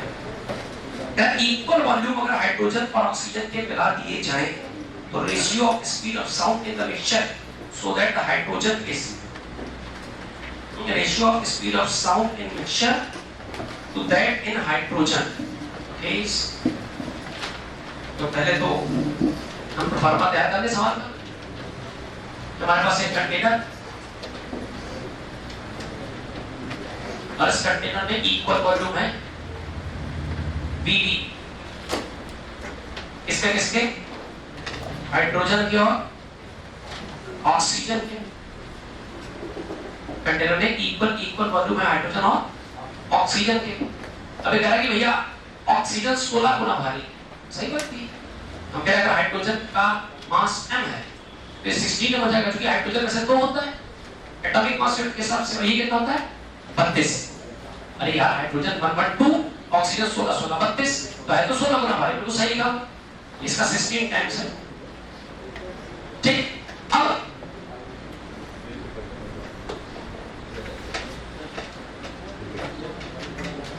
हाँ, गामा आरटी का ये चलना पड़ेगा सर,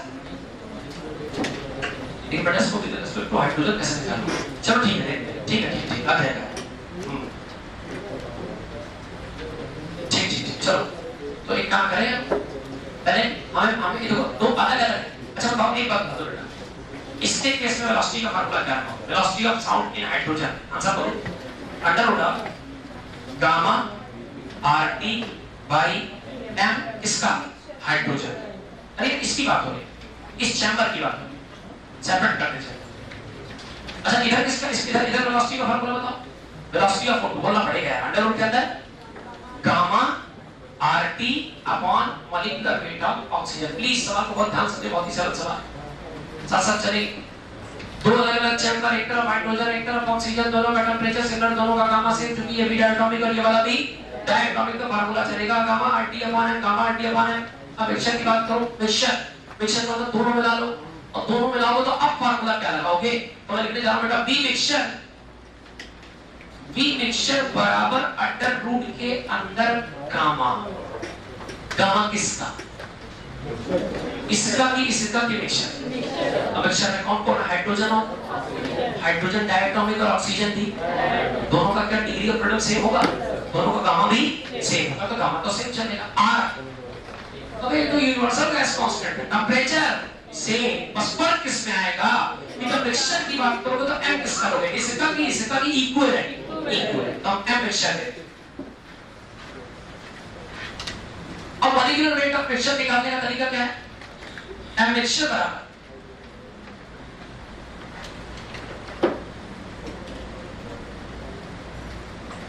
m मिक्सचर बराबर, हाँ जी ये हो जाएगा, ऐसे लिख सकते हैं N1 M1 और plus N2 M2 upon N1 plus number of moles उसका molecular mass, number of moles उसका molecular mass upon sum of number of moles.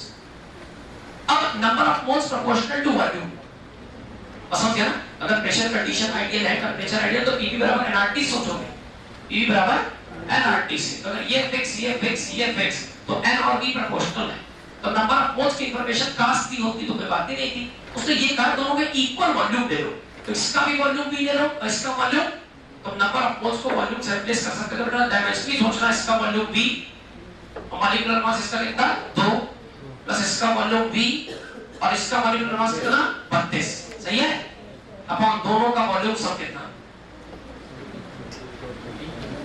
Check कर लो भाई, गड़बड़ ना होने पाए, गड़बड़ बिल्कुल नहीं होनी चाहिए। कितना है 2b, काटाकाटी करेंगे, पढ़ा है काटो, 32 2 34 34b अपॉन कितना है 2, b से 2 से मॉलिक्यूलर मास कितना है 17। अब चलो जुगाड़ करके रखा जाए, ये हो जाएगा अंडर रूट के अंदर बेटा gamma RT upon m mixture की कितना 70, सब तैयार हो गया। ये किसकी वेलोसिटी, ये किसकी, हमारे हाइड्रोजन की velocity, velocity of sound in hydrogen है, तो बोलते हैं क्या लिखा है, वेलोसिटी ऑफ साउंड इन बराबर अंडर रूट के अंदर gamma RT upon molecular mass of hydrogen. ये velocity of sound in mixture बराबर अंडर रूट के अंदर गामा आरटी अपॉन 17। देखो सवाल में क्या पूछा, सवाल पूछा कि हाइड्रोजन और मिक्सचर का कंपैरिजन बताओ, ratio of speed of sound in mixture so that in hydrogen.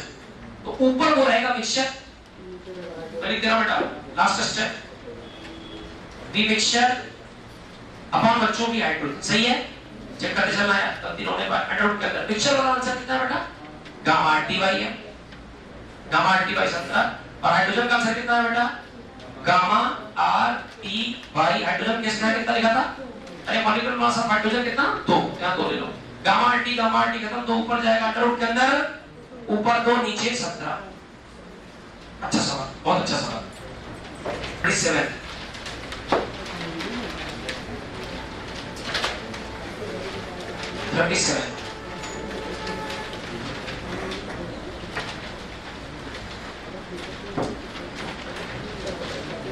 37 number. अच्छा सवाल है, pressure variation in the propagation of sound wave in the gaseous medium are. अरे बहुत सरल सी बात है, हाँ जी तो सही बात है। 37 नंबर सवाल आपसे तुरंत थ्योरेटिकल बातें पूछ रहा है कि असल में साउंड वेव का जब एयर मीडियम में चलना फिरना होता है तो कंप्रेशन एयर फ्रैक्शन के फॉर्म में चलती है, ये कैसा प्रोसेस है, तो ये ऐसा प्रोसेस में हीट का लेते थे होता है कि प्रोसेस का ऑप्शन संख्या ए सही।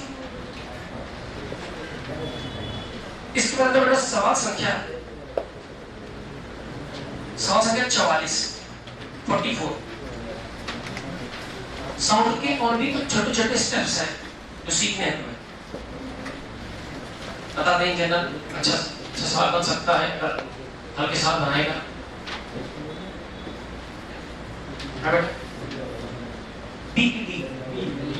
बी पर loudness and intensity pitch frequency और क्वांटिटी का मतलब वेव फॉर्म, बिल्कुल सही बात है, बिल्कुल सही बात, सबके बच्चे। अब जरा एक्सप्लेन करते हैं थोड़ा सावधान से। किसी भी साउंड सोर्स से जो साउंड निकलता है उस साउंड की इंटेंसिटी ही उसकी लाउडनेस बताती है। साउंड की लाउडनेस का जनरल फार्मूला क्या किसी को याद है क्या? साउंड की loudness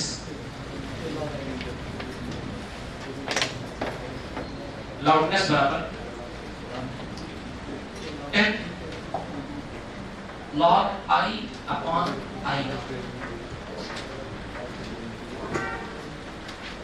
I think right in terms of decibel, बड़े लो कॉन्फिडेंस है लिखा है इसमें। ये कॉन्फिडेंस है कि ये क्रम तो सही है, ऊपर आई मतलब बेटा इंटेंसिटी होगी, आई मतलब और ये होती थ्रेशोल्ड इंटेंसिटी, इससे कम तो सुनना ही नहीं संभव, और इसकी वैल्यू होती है बेटा 10 to power -12 second, 10 to power -12 what पर मीटर स्क्वायर। थोड़ा सा कंफ्यूजन है, कोई बात नहीं, क्लियर करते हैं।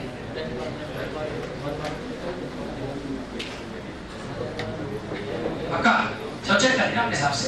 इन जनरल मेरी बात समझिए, एक्चुअली लाउडनेस किस पर डिपेंड करती है, फार्मूला देखो। अरे यार जो भी हम साउंड सुनते हैं, साउंड ध्यान से आपस में महसूस करते हो, लगभग 10 डेसिबल की रेंज के अंदर का होता है, 10 डेसिबल के आसपास। थोड़ा तेज चिल्लाओगे 20-30, हम जिस लाउडनेस पर पढ़ाते हैं वो करीब 50 से ऊपर, 60 के आसपास, 70 के आसपास, और 80-90 के आसपास जब पहुंचेगा तो वो पोल्यूशन कॉज कर लेगा, उसको साउंड पोल्यूशन कहते हैं। तो जो साउंड आप सुन रहे हो वो अलग अलग ताकत का है, अलग अलग इंटेंसिटी का, ठीक है। तो साउंड की जो लाउडनेस है उसका मेजरमेंट इंटेंसिटी के टर्म्स में होता है। अब ये तो फार्मूला था आपको दर्शन कराने के लिए, असल मतलब इसका क्या है अभी इसको डिटेल बताएंगे बेटा, परेशान मत होना, इसका डिटेल बताएंगे, सवाल बताएंगे किससे का था। साउंड की लाउडनेस पहली बात तो इंटेंसिटी पर डिपेंड करती है, और इंटेंसिटी आप बचपन से अच्छे से पढ़ते हैं। मैंने अभी सिखाया था कल के लेक्चर में कि इंटेंसिटी का मतलब बेटा एनर्जी का टोटल मेजरमेंट नहीं होगा, बल्कि किसी निश्चित क्रॉस सेक्शन से पर सेकंड गुजरने वाली एनर्जी का मेजरमेंट है। तो intensity is defined as energy passing through per unit area per unit time. अब बेटा इसका जनरल फार्मूला मुझे याद है कल क्या आया था, आप शायद भूल गए, half of rho a square omega square into v। v किसका था भैया, वेव का। वेव के नाम पर अगर साउंड वेव है तो साउंड वेव है, वेव के नाम पर अगर साउंड वेव है साउंड वेव है, समझ गए ना। तो तोड़ डाल, तोड़ उसको, तो उसमें ओमेगा को तोड़ना, बाकी कुछ छूट नहीं सकता। ओमेगा बराबर 2πf होता है, तो जब तोड़ के लिखो क्या लिख सकते हो, तमीज से लिखो, तमीज से rho into a square into 2 square pi square और frequency square into V wave upon में कितना 2 2 से 2 खत्म। अब सही से लिखो 2 pi square F square A square rho V 2 pi square A square F square rho V. Intensity formula, hello intensity formula constant frequency square amplitude square density of medium and speed of wave. अब wave के नाम पे sound दे रहे तो sound भाई समझ आ रहा। अब सुनो, अगर किसी सोर्स की फ्रीक्वेंसी फिक्स कर दी जाए कि ये प्रति सेकंड 50 वाइब्रेशन बोलेगा, प्रति सेकंड ये 50 शब्द बोलेगा, समझ गया ना, तो उसकी फ्रीक्वेंसी हो गई। तो फ्रीक्वेंसी फिक्स कर दी जाए, कमरा ले लिया जाए फिक्स करके, कमरा फिक्स तो मीडियम फिक्स, मीडियम फिक्स तो मीडियम की डेंसिटी फिक्स, मीडियम की डेंसिटी फिक्स तो साउंड की स्पीड फिक्स। ये फिक्स है, ये फिक्स है, ये फिक्स है, ये फिक्स है, ये फिक्स है, तो इंटेंसिटी अल्टीमेटली किस पर डिपेंड करेगी? एम्पलीट्यूड के स्क्वायर। इंटरफेरेंस और सुपरपोजिशन में अक्सर काम आने वाला फार्मूला, अब समझ गया ना। अब ध्यान से, साउंड की आउटनेस है, उसके मेजरमेंट की यूनिट होती है बेल, लेकिन बेल बड़ी यूनिट है इसलिए डेसिबल इस्तेमाल करते हैं। मेजरमेंट का जनरल फार्मूला लाउडनेस बराबर 10 log I upon I naught। I कोई भी इंटेंसिटी है, I naught मिनिमम इंटेंसिटी है। इस सब बातें मस्तिष्क में रहनी चाहिए, रटी हुई ऐसी कोई आवश्यकता नहीं। ध्यान देना, किस पर डिपेंड करती है? इंटेंसिटी पर, और इंटेंसिटी किस पर डिपेंड करता है? एम्पलीट्यूड के स्क्वायर पर। तो एम्पलीट्यूड अगर बढ़ाओगे इंटेंसिटी भी बढ़ेगा। I naught upon I, I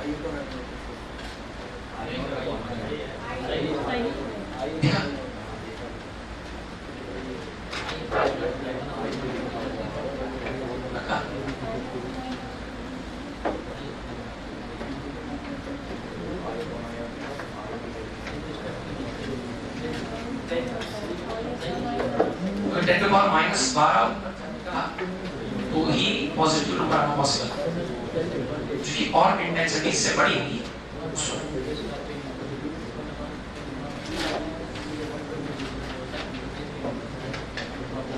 देख लो भाई, अरे नहीं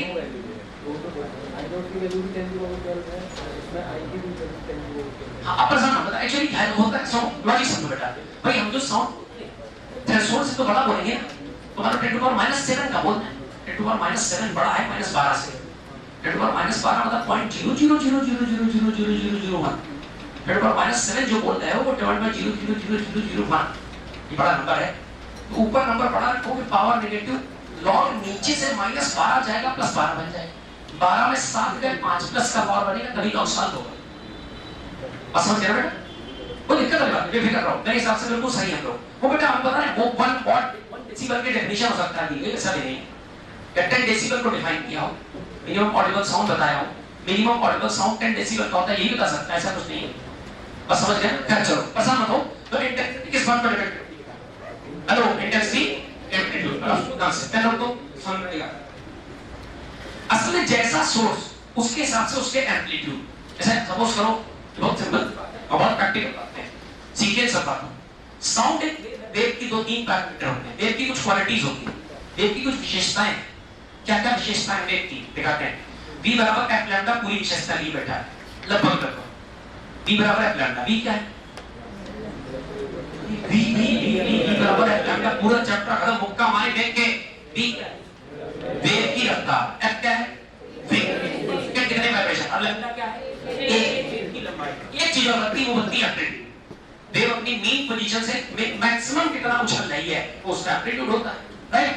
कोई भी सोर्स जितने अच्छे एम्पलीट्यूड वाला होगा, जितने अच्छे एम्पलीट्यूड का उसका इंटेंसिटी उतना ही स्ट्रांग, और इंटेंसिटी जितना स्ट्रांग होगा उसका लाउडनेस भी उतना ही स्ट्रांग होगा। जैसे ड्रम की आवाज, शेर की गर्जना, रोलिंग ऑफ लाइन, किसी पर्सन का बहुत तेज दहाड़ के चिल्लाना, लड़ाई करते वक्त लाउडनेस, ये सारे हाई एम्पलीट्यूड के साउंड, इनकी लाउडनेस अच्छी होती है। बस समझ गए ना? अब अगर बात करें, कंपैरिजन करें ह्यूमन बीइंग्स की, तो मेल कैंडिडेट की जो वॉइस है उसका लाउडनेस हमेशा फीमेल कैंडिडेट की वॉइस से स्ट्रांग होता है। मेल कैंडिडेट की थ्रोट से जो एपिग्लोटिस से जो साउंड निकलता है उसका एम्पलीट्यूड ज्यादा, एम्पलीट्यूड ज्यादा तो इंटेंसिटी भी ज्यादा, और इंटेंसिटी ज्यादा तो लाउडनेस भी ज्यादा। तो मेल कैंडिडेट के साउंड की loudness in general female candidate की लाउडनेस से ज्यादा होती तो गलत लड़ाई होगी तो हमेशा पुरुष जीते। अब महिलाओं को ले कहीं भगवान के पास गए तो भाई ये तो गलत दिया, लेकिन लाउडनेस ज्यादा हमको भी तो भगवान ने कहा चलो तुमको भी तो दिया। अब सुनना है अब होता है कि दूसरा फीचर होता है फ्रीक्वेंसी। फ्रीक्वेंसी डिसाइड करता है पिच। अब सुना बहुत ध्यान सुना एक बार, किसी सोर्स से निकलने वाले वाइब्रेशन प्रति सेकंड, हमने 1 सेकंड में 10 शब्द बोले तो मेरी फ्रीक्वेंसी 10 है। हमने 1 सेकंड में हमारे गले 10 बार वाइब्रेशन किया, फ्रीक्वेंसी 10 है। 20 बार वाइब्रेशन किया, फ्रीक्वेंसी 20 है। पर सेकंड निकलने वाले ऑसिलेशंस, उसका नाम फ्रीक्वेंसी। फ्रीक्वेंसी सुनने के बाद मस्तिष्क फ्रीक्वेंसी को जिस रूप में सेव कर लेता है उसे पिच कहते हैं। क्या बोला आपने?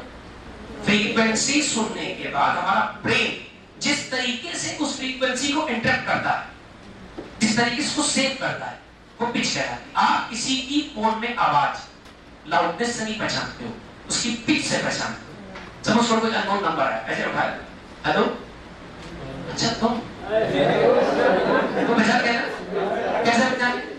क्या पहचान? साउंड का कौन सा फीचर पहचान गए आप? उसकी पिच पहचान। अब सुनो ध्यान से, फीमेल के केसेस में फीमेल के जो साउंड है उस साउंड की फ्रीक्वेंसी स्ट्रांग होती है, फ्रीक्वेंसी ज्यादा होती है, और फ्रीक्वेंसी ज्यादा होगी तो उसकी पिच भी। और पिच का मतलब होता है श्रिलनेस ऑफ साउंड से, श्रिलनेस मतलब चुभने वाली आवाज। तो मेल कैंडिडेट अगर लाउड क्या तो फीमेल कैंडिडेट चुभने वाली आवाज, तो खूब चिल्लाओ कर गाल गुलाई करो, लेकिन आई नहीं बस समझ के ना, ईश्वर ने सबको अलग अलग फीचर दिए, किसी को जो डिससेटिस्फाई नहीं किया।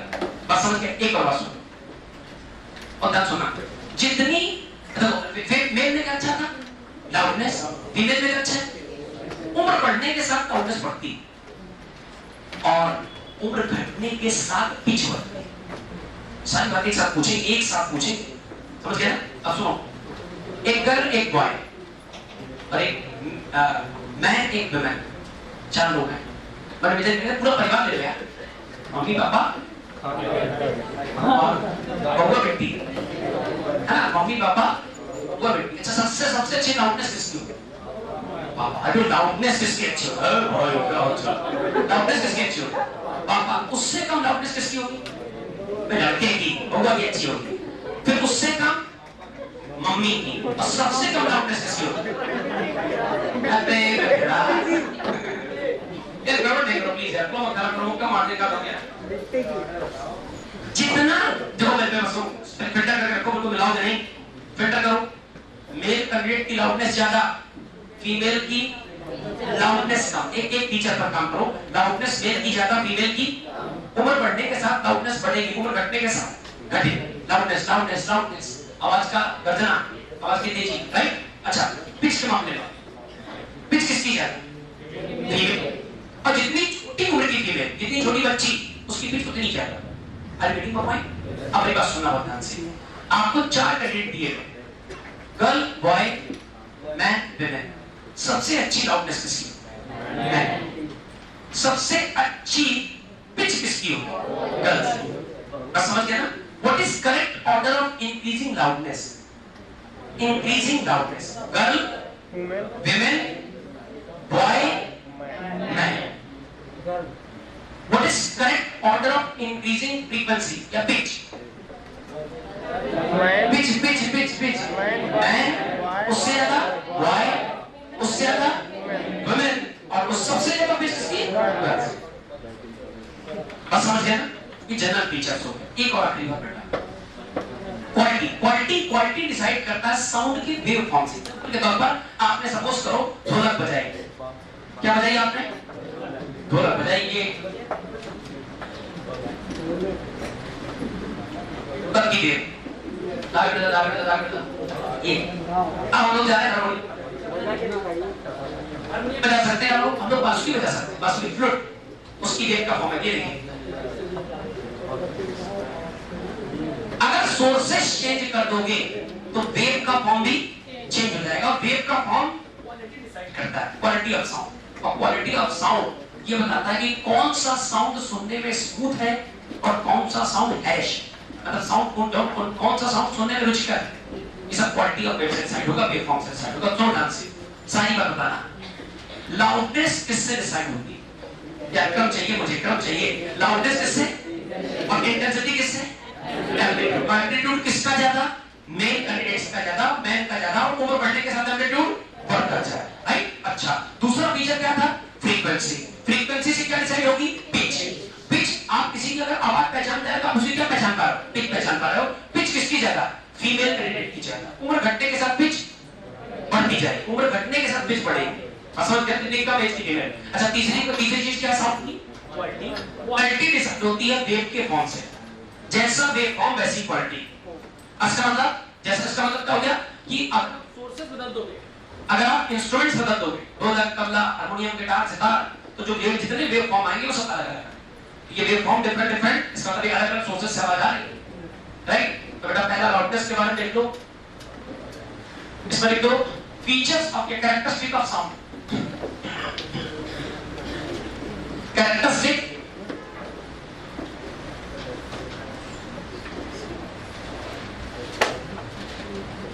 Of sound. इसमें लाउडनेस, दूसरा pitch, directly proportional to frequency, directly proportional to shrillness, SHRILL, shrillness मतलब चुभने वाली आवाज, तीखी आवाज। आपने देखा होगा जो हॉरर सीरियल्स होते हैं ना, डरावने सीरियल, भूतिया सीरियल, उसमें कभी चुड़ैला नहीं चिल्लाता, चुड़ैले चिल्लाते। Yes sir. अरे इसमें हंसने बात थोड़ी, इसमें सबको अलग प्रॉपर्टी दिया है। ऐसा ऐसा बस नहीं, तुम्हें कोई तकलीफ नहीं। यार हमारी बहुत तेज है।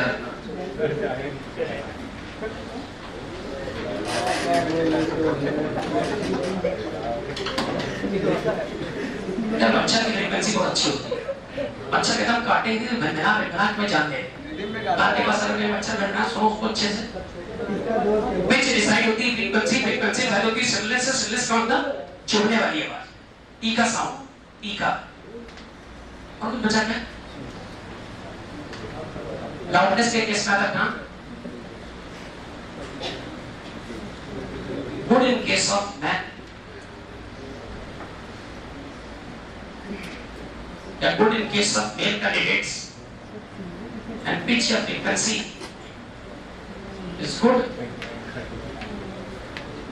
in case of female candidate. And the last is तीसरा part is quality.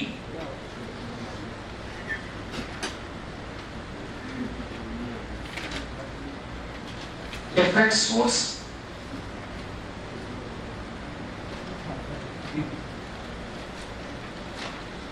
different waveform.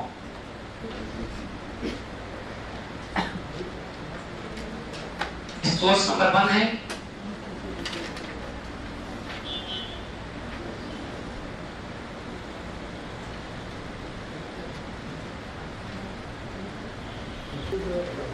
अब बेटा 44 नंबर पढ़ के मैच करो फटाफट।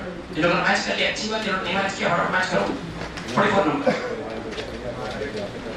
लाउडनेस का कनेक्शन आई थिंक इंटेंसिटी से है, ए का 3 पार्ट, पिच का कनेक्शन फ्रीक्वेंसी से, बी का सेकंड पार्ट, और क्वालिटी का कनेक्शन वेव के फॉर्म से। तो 44 का कौन सा पार्ट सही है? बी वाला।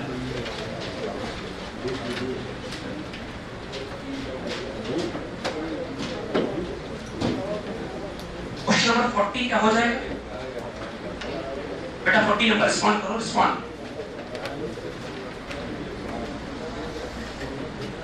हाँ जी 40 हो जाएगा। और जरा से कौन सा?